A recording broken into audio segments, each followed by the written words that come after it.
Hello everyone. Today we will be trying to understand investigation, inquiry and trial. So investigation is given in section 2 clause L of BNSS. It is telling that investigation includes all the proceedings under this Sanhita for the collection of evidence conducted by a police officer or by any person other than a magistrate who is authorized by a magistrate in this behalf. तो ये क्या कह रहा है? Investigation includes all the proceedings, हर वो proceeding जो हम इस संहिता में कर रहे हैं for the collection of evidence, evidence collect करने के लिए, दैट इज इन्वेस्टिगेशन. और ये कौन कर रहे हैं? Who is conducted by police officer और by any person other than magistrate. Magistrate नहीं कर सकते. Who is authorised by a magistrate in this behalf, जो कि एक मैजिस्ट्रेट द्वारा ऑथराइज्ड है. This line authorised by a magistrate in this behalf. It is for cases of cognizable cases, non cognizable cases. And here it is also written because police officer भी conduct कर रहे हैं और any other persons भी conduct कर रहे हैं. तो it is for any other person because police officer को परमिशन नहीं लगता for conducting investigation in case of cognizable cases. तो अगर हम इसको पॉइंट आउट करने की कोशिश करें इन्वेस्टिगेशन को, it is saying investigation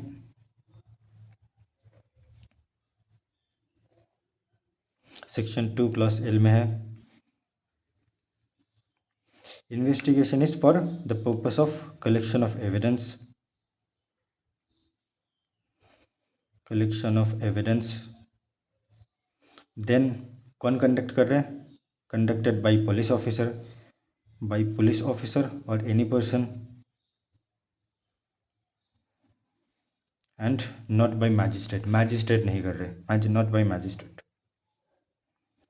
not by magistrate. यही है basically. Investigation includes all the procedures for the purpose of collection of evidence conducted by police officer और any other person, any person and not by magistrate. Magistrate नहीं कर रहे. यही है definition. तो अगर हम इंक्वायरी देखें, inquiry it is telling, inquiry means every inquiry other than a trial conducted under this संहिता बाय ए मैजिस्ट्रेट और court.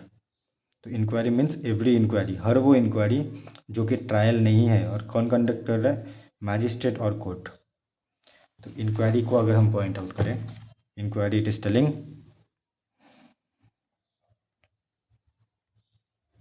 inquiries in section 2 clause K. Inquiry it is telling other inquiries conducted by one, every inquiry that is conducted by magistrate other than trial. So by magistrate or court, ये conducted by magistrate or court and it's other than trial, other than trial. और trial अभी हम देखेंगे.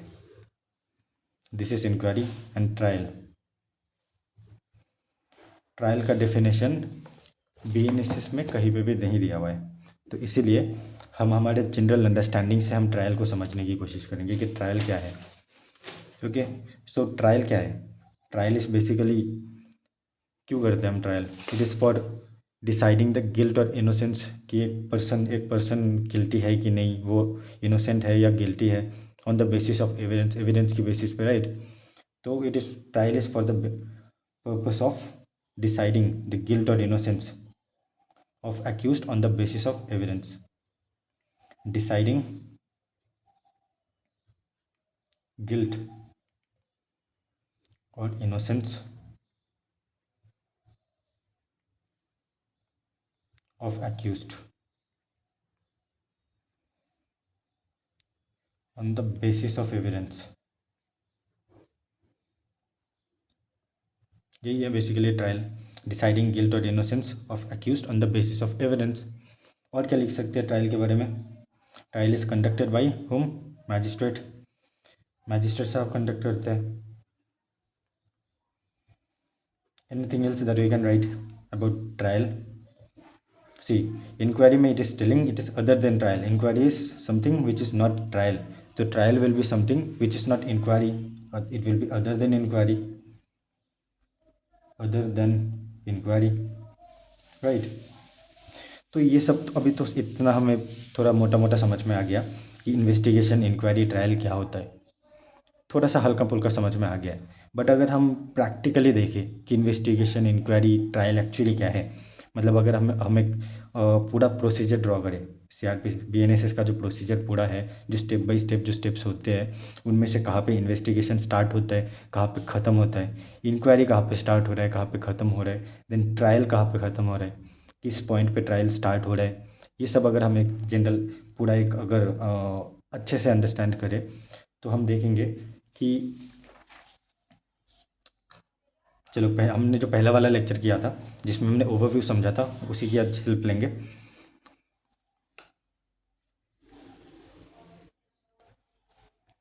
चलो, कोई भी अगर criminal procedure start होता है वो स्टार्ट होता है एफआईआर से। सबसे पहले हम एफआईआर फाइल करते हैं अंडर सेक्शन 173 सब सेक्शन 1। उसके बाद हम अरेस्ट करते हैं। एफआईआर फाइल करने के बाद उस जिसके अगेंस्ट एफआईआर है, फॉर एग्जांपल किसी ने अगर मर्डर किया है या फिर थेफ्ट, डेकोइट्री, रेप, कुछ भी अगर कोई भी क्राइम अगर किया है तो सबसे पहले एफआईआर फाइल करते हैं। Then he try to arrest that person. हम उस पर्सन को अरेस्ट करेंगे अंडर चैप्टर 5 सेक्शन 35 से 62। उसके बाद विल कॉल विटनेसेस को समन्स करेंगे under section 179। Then examination of witness under section 180 and 183 में कन्फेशन, हम विटनेसेस का कन्फेशन लेंगे। एक्यूज्ड अगर हमें मिला है we have arrested, then we will take the confession of the accused. Then bail भी होता है अंडर चैप्टर 35 में हम बेल भी करवाते हैं। तो ये सब जो है, ये this is the procedure of investigation, ये सब। और ये प्रोसीजर्स कब तक चलता है? जब तक हम मैजिस्ट्रेट को पूरा इन्वेस्टिगेशन का एक रिपोर्ट नहीं सबमिट करते। और इसको क्या कहते हैं? हम उसको कहते हैं पुलिस रिपोर्ट। पुलिस रिपोर्ट, जिसको हम चार्जशीट भी कहते हैं। Police report is filed under section 193 subsection 2। 193 subsection 2 में हम पुलिस रिपोर्ट फाइल करते हैं। अब पुलिस ने रिपोर्ट फाइल कर दिया पूरा इन्वेस्टिगेशन करके, then what happens? Magistrate takes cognizance. Magistrate साहब कॉग्निजेंस लेंगे under section 210 sub section 1 clause B. उसके बाद क्या होगा? मैजिस्ट्रेट साहब will start the issue of process. इसमें सबको वारंट भेजा जाएगा, समन्स भेजा जाएगा to appear before the court. This is done in under section 227। Then supply of documents, सबको डॉक्यूमेंट सप्लाई करेंगे। It is done under 230। And then committal is not necessary. It is only necessary if the case is to be exclusively dealt by the court of session. अगर court of session का case है then in that case committal is done। 232 ये हो गया। इसके बाद क्या होगा? Framing of charge and then the trial will start. अब यहाँ से ट्रायल स्टार्ट होगा जब तक हम अक्यूज्ड को कन्विक्ट या फिर गिल्ट उसकी इनोसेंस प्रूफ ना हो जाए, जब तक उसकी गिल्ट या इनोसेंस प्रूफ ना हो जाए तब तक हम ट्रायल को कंटिन्यू करते हैं। या फिर जब तक हम जिसके साथ अन्याय हुआ है उसको हम उसकी इंसाफ ना दिला दें, till the time the trial continuous, right. तो अभी हम समझने की कोशिश करेंगे कि ये जो इन्वेस्टिगेशन, इंक्वायरी और ट्रायल है ये किस पॉइंट पे स्टार्ट होकर कहाँ तक ख़त्म हो रहा है। तो हमने ये देखा कि इन्वेस्टिगेशन जो एफआईआर से स्टार्ट हो रहा है, एफआईआर होने के बाद पूरा procedure of investigation starts. Then कब तक चल रहा है? पुलिस रिपोर्ट तक, क्योंकि हम पूरा इन्वेस्टिगेशन करके रिपोर्ट ही बनाते हैं और उस रिपोर्ट को हम फिर सबमिट करते हैं मैजिस्ट्रेट साहब को। तो पुलिस रिपोर्ट तक हो रहा है इन्वेस्टिगेशन, राइट। उसके बाद तो मैजिस्ट्रेट कॉग्निजेंस ले रहे। तो ये हम कह सकते हैं कि दिस यहाँ से ये पार्ट तक this is investigation. We can say this is investigation. अब ट्रायल अगर हम देखें तो ट्रायल यहाँ से स्टार्ट हो रहा है, but the supreme court in many cases they have said that in cases of warrant trial starts from the framing of charge. Trial कहाँ से स्टार्ट होता है? From the framing of charge. तो अगर हम चार्ज यहाँ पे फ्रेम कर रहे हैं, और ये वाला टॉपिक भी हम अच्छे से पढ़ेंगे, दिस फ्रेमिंग ऑफ चार्ज से ट्रायल जो स्टार्ट हो रहा है and the cases that the supreme court has decided, वो भी हम अच्छे से देखेंगे. But for now trial is starting from the framing of charge. So this is trial, right. Framing of charge से ट्रायल स्टार्ट हो रहा है एंड इन्वेस्टिगेशन खत्म हो रहा है पुलिस रिपोर्ट से, एफआईआर से लेके पुलिस रिपोर्ट तक. अब क्या बचा? अब हमारा बचा इंक्वायरी. इंक्वायरी फिर क्या होगा? जो बचा बचा पार्ट है that will be inquiry. Inquiry हो सकता है क्या ये जो बचा पार्ट है? सी, अगर हम इंक्वायरी का देखें definition, inquiry what it is telling, inquiry में it is saying that it is conducted by a magistrate और कोर्ट या मैजिस्ट्रेट ही कंडक्ट करते हैं अदर देन ट्रायल. मतलब ये पुलिस ऑफिसर कंडक्ट नहीं करेंगे इंक्वायरी, अदर देन ट्रायल जो कि ट्रायल नहीं है. तो अगर हम यहाँ पे ये लॉजिक अप्लाई करें कि इंक्वायरी क्या होगा, इंक्वायरी ट्रायल नहीं हो सकता, it is said other than trial. But कौन कंडक्ट करते हैं? मैजिस्ट्रेट साहब कंडक्ट करते हैं. और इन्वेस्टिगेशन तो मैजिस्ट्रेट साहब कंडक्ट कर नहीं सकते, पुलिस ऑफिसर करते. तो लॉजिकली अगर हम देखें तो ये जो पार्ट बचा है यहाँ से लेके यहाँ तक, पुलिस रिपोर्ट से लेके फ्रेमिंग ऑफ चार्ज तक, यही पार्ट है जो मैजिस्ट्रेट साहब कंडक्ट कर रहे हैं और जो कि ट्रायल नहीं है, राइट. तो फिर यही पार्ट इंक्वायरी हो सकता है. This can be inquiry. तो इतना समझ में आ गया आई गेस. इन्वेस्टिगेशन कहाँ से स्टार्ट हो रहा है, कहाँ पे ख़त्म हो रहा है, इंक्वायरी कहाँ से स्टार्ट हो रहा है एंड कहाँ पे ख़त्म हो रहा है, फ्रेमिंग ऑफ चार्ज तक, देन ट्रायल. आई होप इतना तक आपको समझ में आ गया होगा. अब ये जो इन्वेस्टिगेशन हम कर रहे हैं, पुलिस ऑफिसर्स कर रहे हैं, तो ये क्या पुलिस रिपोर्ट सबमिट करने के बाद पुलिस की जिम्मेदारी ख़त्म हो जाती है? पुलिस उसके बाद कुछ नहीं करता. Police can conduct investigation after submitting police report also. Police report अगर सबमिट कर भी दिया है तो उसके बाद भी कर सकते हैं. बट उसको हम कहते हैं फर्दर इन्वेस्टिगेशन. उसको हम कहते हैं further investigation. further investigation and this further investigation, it is defined in section 2 clause this only 2 clause L. 2 clause L में ही फर्दर इन्वेस्टिगेशन भी डिफाइंड है. बट बहुत लोगों को लगता है, बहुत सारे बड़े बड़े प्रोफेसर्स, उनको भी लगता है कि this further investigation is defined in section 193 sub section 9 में है.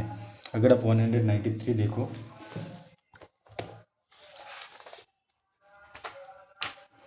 if you read the language of section 193, now 193 is police report, submission of police report. तो 193 का जो सबसेक्शन 9 है, it is telling nothing in this section shall be deemed to preclude further investigation in respect of an offence after a report under section 3 has been forwarded to magistrate. So it is basically saving the power of investigation. It is telling nothing in this section shall be deemed to preclude further investigation. मतलब इस section में कुछ भी लिखा हो, जैसे ये section it is about submitting police report, और हम जानते हैं कि पुलिस रिपोर्ट सबमिट करने के बाद ख़त्म हो जाते हैं इन्वेस्टिगेशन, राइट. इन्वेस्टिगेशन ख़त्म कर रहे हैं तभी तो हम पुलिस रिपोर्ट सबमिट कर रहे हैं. But it is also telling कि कुछ भी, चाहे कुछ भी, whatever it is written in this section, nothing will preclude the further investigation की राइट को कम नहीं करेगा. It will not stop the right of further investigation. जैसे कि हमने सेक्शन 528 में देखा था, inherent power of high court. It is also saying that उसका लैंग्वेज भी सेम है. It is also saving clause of inherent power of the high court. So ये जो इसका जो लैंग्वेज है, अगर दोनों की हम कंपेयर करें या इंटरप्रेट भी करने की कोशिश करें, दोनों इट इज़ अब talking about, it is saving clause of further investigation को जस्ट सेव कर रहे हैं. And the definition of further investigation में ही है. अगर इन्वेस्टिगेशन का हम डेफिनेशन देखें, it is telling investigation includes all proceedings under this Samhita for the collection of evidence conducted by police officer. तो ये जो फर्दर इन्वेस्टिगेशन है, ये कौन कंडक्ट कर रहा है? पुलिस ऑफिसर कंडक्ट कर रहे हैं. क्यों कंडक्ट कर रहे हैं? For the purpose of collection of evidence. यहाँ पे भी हम एविडेंस ही कलेक्ट कर रहे हैं. एंड सेक्शन, ये डेफिनेशन कहता है कि ऑल दिस प्रोसीजर्स जो हम करते हैं for the purpose of collection of evidence, तो यहाँ पे भी तो हम एविडेंस ही कलेक्ट कर रहे हैं. तो ये भी एक इन्वेस्टिगेशन ही हो गया. Further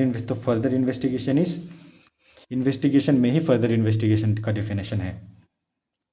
so section 2 clause L only it is define it is only talking about further investigation. यही फर्दर इन्वेस्टिगेशन को भी डिफाइन करते हैं, इन्वेस्टिगेशन को भी डिफाइन करता है 2 क्लॉज L, फर्दर इन्वेस्टिगेशन को भी 2 क्लॉज L ही डिफाइन करता है, because the interpretation of 2 clause L says so. और इसका ये पावर कहाँ से मिलता है फर्दर इन्वेस्टिगेशन का? 2 क्लॉज L का पावर हमें मिलता है सेक्शन 175 सब सेक्शन 1 से। अगर इन्वेस्टिगेशन की पावर ये देता है 175 सब सेक्शन 1, तो फर्दर इन्वेस्टिगेशन की पावर भी 175 सब सेक्शन 1 ही देगा, because investigation includes further investigation. तो अगर इन्वेस्टिगेशन की पावर देता है तो फर्दर इन्वेस्टिगेशन की पावर भी यही देता है। So further investigation will start from police report. Investigation अब खत्म कर लिया हमने पुलिस रिपोर्ट पे, तो फर्दर इन्वेस्टिगेशन कहाँ से स्टार्ट होगा? पुलिस रिपोर्ट से ही स्टार्ट होगा, क्योंकि we are talking about further investigation. Investigation खत्म हो गया, अब हमें फर्दर इन्वेस्टिगेट करना है, तो यही से स्टार्ट करेंगे, राइट। तो यहाँ से लेके हम कहाँ तक करेंगे? अनंत काल तक तो नहीं कर सकते, या फिर ट्रायल ख़त्म होने तक तो नहीं कर सकते हम, क्योंकि मान लो अब हमने पुलिस रिपोर्ट सबमिट कर दिया, मैजिस्ट्रेट ने कॉग्निजेंस भी ले लिया। अब मैजिस्ट्रेट पूरा पुलिस रिपोर्ट को पढ़ रहा है, एविडेंसेस देख रहे हैं, देख के वो चार्जेस फ्रेम करेंगे। एक्यूज्ड वो देखेंगे कि कौन एक्यूज्ड है, उसके अगेंस्ट क्या चार्जेस लगाया जा सकता है, उसने क्या क्राइम किया है। तो ये सब मैजिस्ट्रेट अपना माइंड अप्लाई करते हैं। Cognizance means application of mind, तो वो पूरा अपना दिमाग लगाते हैं उस केस पे। अब और ये इन्फॉर्म करना भी, देखो हम जो फर्दर इन्वेस्टिगेशन कर रहे हैं, ये हमें मैजिस्ट्रेट साहब को इन्फॉर्म करने की भी ज़रूरत नहीं है, बट इन्फॉर्म फिर भी पुलिस ऑफिसर्स कर देते हैं मैजिस्ट्रेट साहब को। क्यों करते हैं? क्योंकि हम जानते हैं कि मैजिस्ट्रेट पूरा अपना दिमाग लगाएगा हमने जो रिपोर्ट सबमिट किया है। और अब अगर हमने फर्दर इन्वेस्टिगेट किया और हमने कुछ नया कुछ लेके आए और मैजिस्ट्रेट साहब को पता ही नहीं है, तो मैजिस्ट्रेट साहब का तो पूरा दिमाग ही, मतलब समझ रहे हो ना। तो इसीलिए मैजिस्ट्रेट साहब को ये करना, इन्फॉर्म करना ज़रूरी है, बट मैंडेटरी नहीं है। इट इज़ नॉट मैंडेटरी कि अगर आप पुलिस ऑफिसर जाके मैजिस्ट्रेट को अगर इन्फॉर्म भी करता है सर कि हम फर्दर इन्वेस्टिगेट कर रहे हैं, तो मैजिस्ट्रेट साहब का कोई से नहीं रहेगा कि हाँ तुम मत करो। मैजिस्ट्रेट साहब कह नहीं सकते, मैजिस्ट्रेट साहब को जस्ट इन्फॉर्म करना होता है कि हाँ हम कर रहे हैं, और वो भी मैंडेटरी नहीं है, just for the administrative benefit के लिए हम करते हैं, ताकि मैजिस्ट्रेट साहब को पता चले कि हम लोग फर्दर इन्वेस्टिगेट भी कर रहे हैं, और मैजिस्ट्रेट साहब उस हिसाब से अपना डॉक्यूमेंट को स्टडी करें, कि ताकि अगर और भी कुछ हम एविडेंसेस एक्स्ट्रा कलर लेके आए तो मैजिस्ट्रेट उसको भी उस अपनी जो अंडरस्टैंडिंग है ऑफ द रिपोर्ट उसके साथ अटैच कर सके। बिकॉज बहुत टाइम हमने देखा है कि फर्दर इन्वेस्टिगेशन में जो हमने एक्यूज्ड प्रेजेंट किया है, फर्दर इन्वेस्टिगेशन में एक्यूज्ड कोई और ही निकला है। तो मैजिस्ट्रेट साहब अगर पूरा फ्रेमिंग ऑफ चार्ज सब कुछ कर लिया, एक्यूज्ड के अगेंस्ट चार्जेस कर लिया, और अब पुलिस ऑफिसर जाके कोई और ही एक्यूज्ड को प्रेजेंट कर रहे हैं कि ये एक्यूज्ड है, तो मैजिस्ट्रेट साहब का तो दिमाग हिल जाएगा और कोर्ट का टाइम भी बहुत बर्बाद होगा। तो that is why further investigation basically inform कर देते हैं एडमिनिस्ट्रेटिव बेनिफिट के लिए। और इसका जो टाइम पीरियड रहता है, फर्दर इन्वेस्टिगेशन पुलिस रिपोर्ट से स्टार्ट होके ये फ्रेमिंग ऑफ चार्ज से पहले तक ही कर सकते हैं, क्योंकि ट्रायल स्टार्ट हो गया उसके बाद तुम एक्यूज्ड चेंज कर दोगे। उस एक एक्यूज्ड को हमने बुलाया है ट्रायल के लिए, अब तुम बोल रहे हो कि वो एक्यूज्ड नहीं है, तो उसके पर्सन को भी कितना टॉर्चर हो रहा है, जिसको अगर हमने उस पर्सन को लेके आए हैं ट्रायल करने के लिए, तो उसका तो वक्त बर्बाद कर रहे हैं, उसका इज्जत टाइम सब कुछ बर्बाद हो रहा है, कोर्ट का भी टाइम बर्बाद हो रहा है।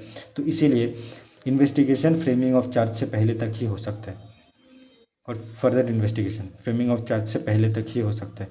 और फर्दर इन्वेस्टिगेशन कंपलसरी भी नहीं है कि तुम्हें फर्दर इन्वेस्टिगेट करना ही है।